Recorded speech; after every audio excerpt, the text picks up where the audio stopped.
Hello जवानों, कैसे हो। तो सबसे पहले तो मैं दुआ करता हूँ भगवान से कि आपका एयरफोर्स फेज़ 2 जो कि 11 जनवरी यानी आज शुरू हुआ है वो क्लियर हो, आप एक एयरफोर्स में जवान बने। मेरी पहली 2 वीडियोज़ हैं एयरफोर्स जिड्डी के लिए, वो ज़रूर देखें प्लीज़, उन्हें स्किप ना करें। वो बहुत ही एक इम्पोर्टेंट पार्ट है आपका एयरफोर्स जिड्डी क्लियर करने के लिए। तो आज की वीडियो में आपका जो मेन टॉपिक होगा वो होगा बॉडी लैंग्वेज, कि बॉडी लैंग्वेज कैसी रखी जाए जब आप जिड्डी दे रहे हो। बाकी तो मैंने पहली 2 वीडियोज में बता चुका हूं, लेकिन मैं एक बार आप ये कह सकते हैं रिपीट और कुछ और नई चीज़ें ऐड करके मैं आपको बताना चाहता हूं। पहली चीज़ क्या है कि जब आप ऑफिसर के सामने बैठे हैं तो कभी भी अपने पैरों या टांगों को हिलाए ना, ठीक है। दूसरी चीज़, जब आप रो में बैठे हैं तो आपकी कुर्सी रो में ही होनी चाहिए, कोशिश ना करें उसे रो से थोड़ी आगे लाने की और रो से थोड़ी पीछे लाने की, ठीक है। और ये भी कोशिश रखें कि आप बोलें या ना बोलें, यानी आपका नंबर हो या ना हो, लेकिन आप सभी बच्चों की तरफ और ऑफिसर की तरफ 30 डिग्री अपनी गर्दन को घुमा करके हमेशा नज़र रखें। अगर दूसरा बोल रहा है तो उसकी हाँ में हाँ मिलाएं, उसे सुने। अगर ऑफिसर सर कुछ कह रहे हैं तो भी अपनी गर्दन को हिलाएं। ऐसे बिल्कुल मत करना, ज़्यादा गर्दन को बिल्कुल मत हिलाना, ठीक है। नेक्स्ट चीज़ और कि अपने जो साथी हैं, चाहे फिर वो इस साइड हो चाहे इस साइड हो, आप साथी की हर हरकत पर ध्यान रख सकते हो। हर हरकत पर मतलब जैसे कि वो बंदा बोल रहा है तो आप ऐसे उसकी तरफ देख करके हाँ कर सकते हो, फिर ये बोल रहा है इसकी तरफ भी देख कर आप हाँ कर सकते हो। ऐसे ऐसे करके जब 15 इंट्रोडक्शन आपके सामने आएंगे जिसमें 15वां आपका होगा, मेरा कहने का मतलब है मैं ये नहीं कह रहा कि आपका फॉर एग्जाम्पल 6th नंबर हो, लेकिन 14 इंटरव्यू आपके सामने किसी दूसरे पर्सन के होंगे तो 14 के 14 इंटरव्यू को आप सुने।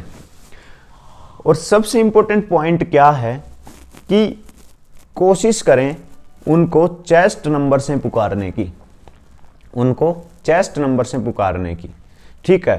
क्योंकि ऑफिसर खुद चेस्ट नंबर से पुकारता है, वो आपको कभी भी आपके नाम से नहीं पुकारेगा। हालांकि जब आप बोलते हैं तो आपका सारा बायोडाटा ऑफिसर के पास होता है। अगर वो चाहता तो आपको नाम से भी बुला सकता था, लेकिन वो कभी भी आपको नाम से नहीं बुलाएगा, वो आपको चेस्ट नंबर से बुलाएगा। इसलिए आप भी कोशिश करें कि जब भी इंट्रोडक्शन दे बच्चों को, ठीक है, या फिर जिड्डी में किसी के पॉइंट पर आप सहमति जताएं कि हाँ मैं सहमत हूँ आपके पॉइंट से, तो आप चेस्ट नंबर साथ बोलें। ये बहुत ज़्यादा इफेक्ट डालता है, ठीक है। और नेक्स्ट पॉइंट क्या है कि अपनी बॉडी को ज़्यादा स्ट्रेट भी ना रखें, आराम से पीछे चेयर से ऐसे बैठ सकते हैं, ठीक है।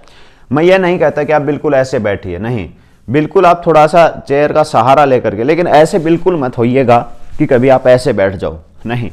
अगर चेयर का भी सहारा लो तो बिल्कुल स्ट्रेट, ठीक है, यानी स्ट्रेट पोजीशन अपनी होनी चाहिए, ठीक है।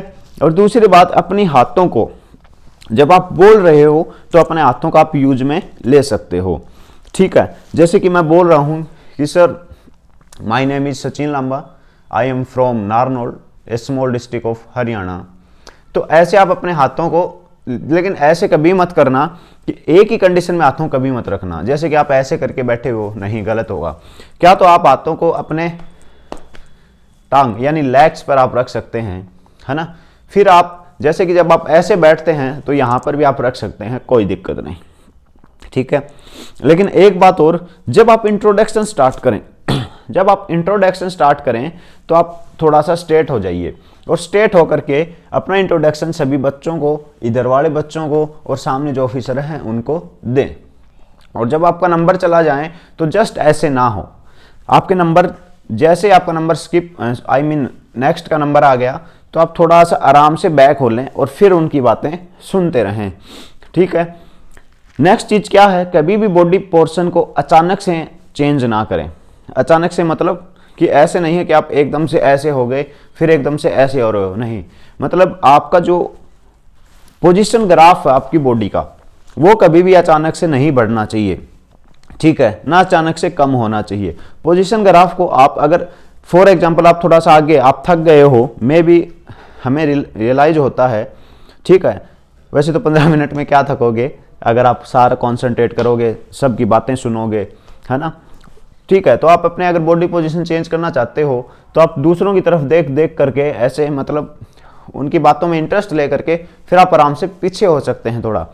नेक्स्ट चीज मैं यही कहूंगा कि जिड्डी का मतलब है ग्रुप डिस्कशन, यानी आप पूरे ग्रुप को साथ लेकर के चलिए।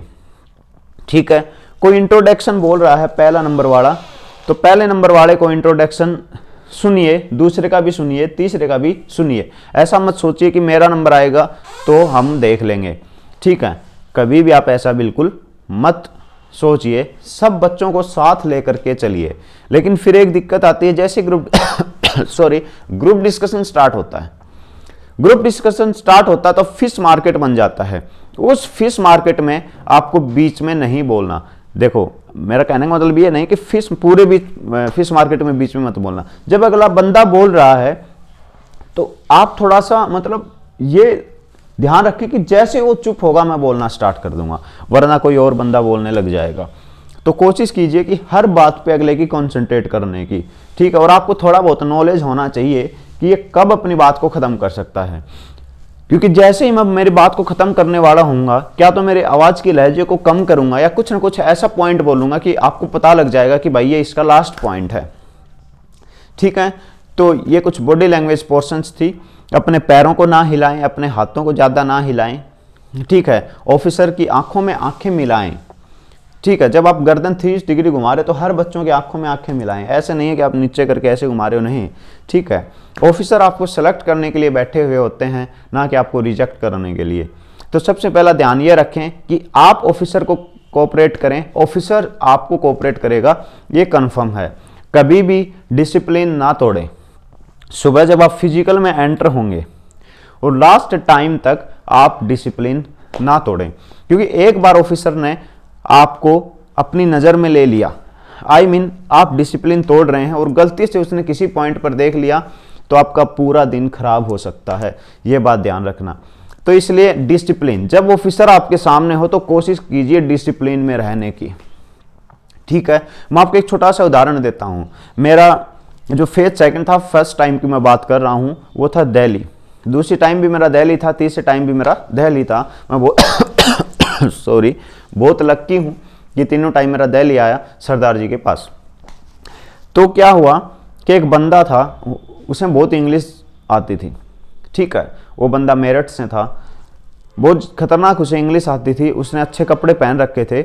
लेकिन जब ऑफिसर की एंट्री हुई तो कुछ इस टाइप से बैठा हुआ था, इस टाइप से। जैसे ही ऑफिसर की एंट्री हुई, मैं बात कर रहा हूं, जीडी की बात नहीं कर रहा, मैं एसआरटी की बात कर रहा हूं। एसआरटी में सभी को चेयर्स पर बैठाते हैं दिल्ली में। तो एक बंदा ऐसे बैठा हुआ था, जैसे ऑफिसर आया, ऑफिसर की नजर उस पर आ गई, ऑफिसर ने उसे टोक दिया। ठीक है, ठीक। और फिर ऑफिसर ने 3-4 बार कमेंट करके उसके मतलब एक प्रकार से उसके मजे लिए और फाइनली वो जिड्डी आउट हो गया। तो मेरा कहने का मतलब है, देखो इट्स रियलिटी, मैं आपको एक रियल बात बता रहा हूं। कभी भी अपना डिसिप्लिन ना तोड़ें, ऑफिसर के सामने तो बिल्कुल भी नहीं, क्योंकि अगर आप एक बार नज़र में गलती से आ गए तो मैं भी आपका पूरा दिन खराब हो सकता है। ठीक है, क्योंकि कई बार अपने साथ भी ऐसा होता है कि कई बार एक बार बंदा नज़र में आ जाता है, फिर वो अपने लिए खराब बन जाता है, वो परमानेंट अपने लिए अच्छा बन जाता है। और ऐसा कहा जाता है कि केवल एक नज़र में देखने पर ही लोग आपको 60% पहचान लेते हैं। First impression is the last impression, आपने सुना होगा। तो इसी पर आप हमेशा कायम रहें। तो थैंक यू फ्रेंड्स, जय हिंद, जय भारत। मेरे को फॉलो करते रहिए, लाइक करते रहिए, सब्सक्राइब करते रहिए। और कोई भी आपको डाउट हो तो मेरे से कांटेक्ट कीजिए। कांटेक्ट नंबर आपको डिस्क्रिप्शन बॉक्स और व्हाट्सएप ग्रुप का जो लिंक है वो भी डिस्क्रिप्शन बॉक्स में है। ठीक है, और साथ साथ पार्ट 1 और पार्ट 2 जो हैं उसका भी लिंक डिस्क्रिप्शन में है। ठीक है, thank you friends, have a nice day, love you all, जय हिंद, जय भारत।